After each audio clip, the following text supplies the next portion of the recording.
going on, guys? MISFIT 2 here, and today, as promised, we have the Echo1 AK700 that is modeled after the Rifle Dynamics AK that was made for Travis Haley. So without further ado, let's jump right into it. You know how we do here. Externals, internals, pros and cons, verdict. Should you purchase it or leave it alone, not even touch it? So let's get on with the externals like we usually do. So let's go over the stuff that I've added to the gun just in case you're curious. First, what I have here is the new Mad Bull Lantac Dragon muzzle brake. This is a really cool real steel muzzle brake. I also love the look of it, so I decided to put it on here. Next I have some, I think it's a 90-degree mount, but I don't remember the brand. I believe it's just some I don't know. I think it's a random brand. I got it off of Amazon for pretty cheap. Then I have a replica Surefire light. It's not real. I got from pxairsoft.com, px-airsoft.com. Then I have a pressure switch here that's mounted by zip ties. As you can tell from my last video, zip ties are my friend. I love zip ties. Then I have a NC Star Vism sight. I've had this thing for so long. It's a pretty cool micro dot. It has a laser built in on the top, which I don't really use, but I mean, it's cool. It's actually a really cool micro dot. The actual reticle inside is pretty positively bright, and you can pretty much see what you're looking at. It's really nice. I recommend it if you are looking for a red dot for CQB maybe. Then it just came with the regular mag here. All right. So let's move on to the actual review at hand, shall we? It came with a regular birdcage style flash hydrant that was very orange, of course. It has this pencil thin barrel. All of this is pretty much really close to the real steel version. I'm not really a huge fan of pencil thin barrels. I think they look kind of funky. This one is pretty nice. I mean, functionality wise, it saves weight.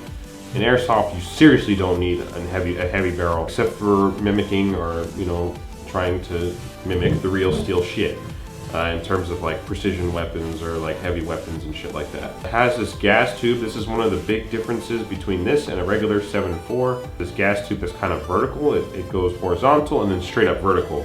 Where most gas tubes that are on AKs, most gas tubes that are on AKs, they go horizontal and then they kind of have this downward angle and then they meet with the barrel. Then you have the top rail. All this feels very strong, by the way. The metal feels very nice, very strong, doesn't feel cheap. Everything feels like it's supposed to fit the way it's fitting. Moving on, you have a front sling point here, which is pretty nice. It's solidly on there. This gun is pretty fucking solid, just straight off the bat. The handguard here and the pistol grip here, and if you want to say it, the mag, are the only polymer parts on this gun. That's what I mean by the gun is fucking solid. This handguard here is solid as hell too. There's like no movement, no play, no wobble, no nothing. The metal body here is pretty nice. The front sight is like any Echo1 or SEMA front sight here. It works, it's functional, but really what the fuck does it do? Like, who uses it? Then you have your top cover, your dust cover. It has a different kind of finish than I'm used to because I did own an Echo1 AK before, and I can tell that the finish here is different than the other one. It has a rail mount or a rail adapter where you can attach a rail that comes over the top of the dust cover so you can attach optics, but with this front rail up here, I don't see the reason that you have to. It does come with 2 high cap mags. This is one of them. Pretty nice design, look. To me, I like the look. The feeling of it is crap, it's garbage. The mag is garbage itself, really. The actual build quality of the mag is not that great. It just kind of looks cool in my opinion, and some people don't even like the way it looks. You have a QC pass sticker here, which is pretty cool, but we're getting that in the internals. You have your regular AK mag release here, very strong and sturdy. The spring is pretty tight. Polymer pistol grip here. The plastic that is used here is not of the handguard. It's a little bit cheaper quality than on the handguard. The handguard is a really nice polymer that, like, I really don't mind at all. I wish more guns would use this type of polymer, or more airsoft guns, I should say. Then you have a side folding stock with a sling point. Again, externally, this gun is fucking solid. I'm actually really digging it. I like it a lot. I think it's pretty fucking slick. The way it looks, the way it feels, the weight distribution, the lack of weight, period, is really nice. I really dig it. So let's move on to the internals and see what's going on there. So actually, before we move on to the internals, I want to go over some stats on the gun real quick, kind of get it out of the way. Then we'll talk about why it's, or I'll talk about the things that are inside the gun, and you can come to a conclusion as to why it shoots the way it shoots. So let's start off with the feet per second, weight, length, all that good jazz. So the feet per second on this gun is supposedly shooting 400 or 395, around that area. I haven't had a chance to chrono this yet, but I tend to have these guns shooting at 420. Usually Echo1 AKs are shooting at about 420 feet per second with a hop up all the way off, or no, it's kind of like in the middle. So I'm pretty sure with the hop up all the way on, you'll get like 395 and some shit like that. Of course, I'm not telling you to do that to pass chrono at your field. I'm just saying that's what you'll get. The weight is about 6.5 pounds. The inner barrel length is actually 455 millimeters long. The overall length of the gun when folded is 27 inches, which is 2 rulers and 3 extra inches if you want to put it that way. And the length when the stock is out is exactly 36 inches, which is 3 rulers long, if you want to put it into perspective. If you put it into perspective like that, it's actually a pretty long gun. Like I said, it does include 2 magazines that are total shit. Each magazine holds 500 rounds of dead ammo, meaning they cannot feed into the fucking gun, so they're useless anyways. Battery and charger are included, although I probably utilize a LiPo battery, as it says that the gun is LiPo ready. The battery that is included is the 8.4 volts with 1100 milliamps. The rate of fire that the gun comes with is about 12 BBs a second. The rate of fire with a 9.6 is about 14 BBs a second. And for an 11.1 LiPo battery, the gun is going to be shooting 17 BBs a second. Now we're going to get into the internals. So obviously this is a version 3 gearbox because it's a AK. It does feature a reinforced gearbox, says Echo1. And by the way, I'm not sponsored, I'm just reading off of their website. I'm trying to present information to you so you can come to your own conclusions. I have some things to say about Echo1, but we'll get into that later. I just wanted to get that out the way just in case you think I'm sponsored or some bullshit. So, reinforced gearbox by Echo1. It features a short standard motor. The spring guide features steel bearings. The gears are of a steel composition with large delayer on the sector gear. The hop-up unit is a one-piece metal hop-up unit and actually has a Mad Bull blue bucking.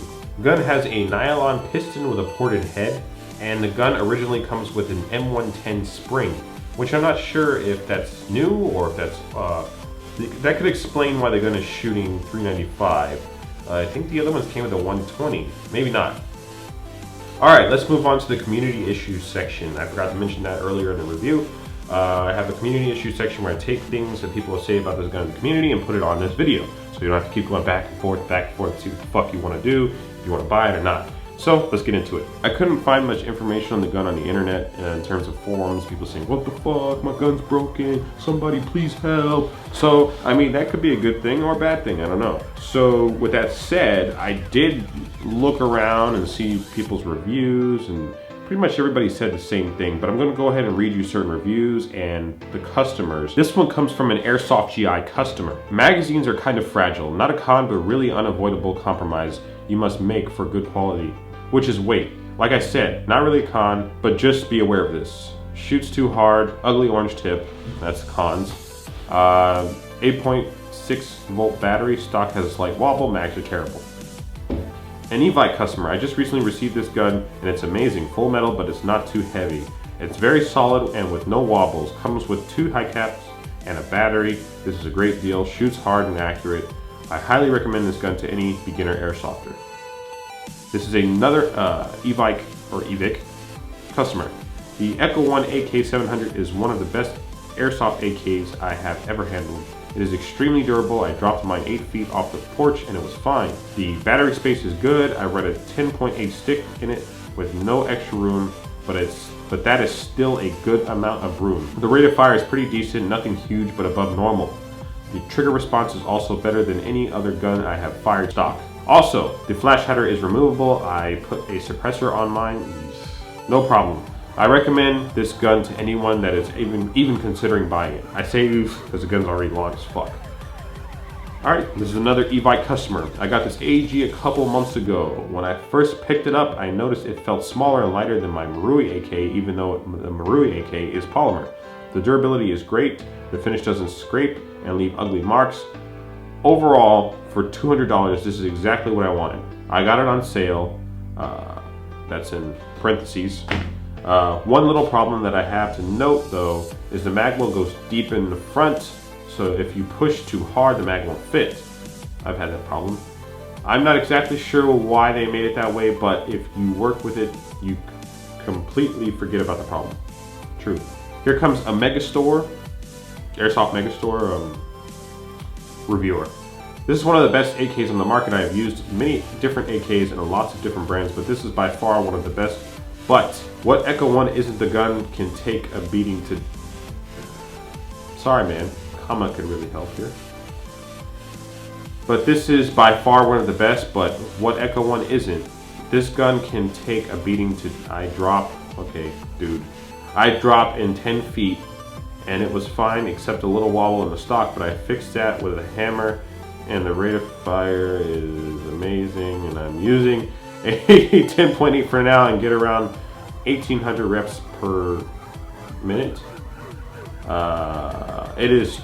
It just rips up the field. I totally recommend this gun to anyone, and while you're buying this, grab some SEMA mid caps so they work great with this gun.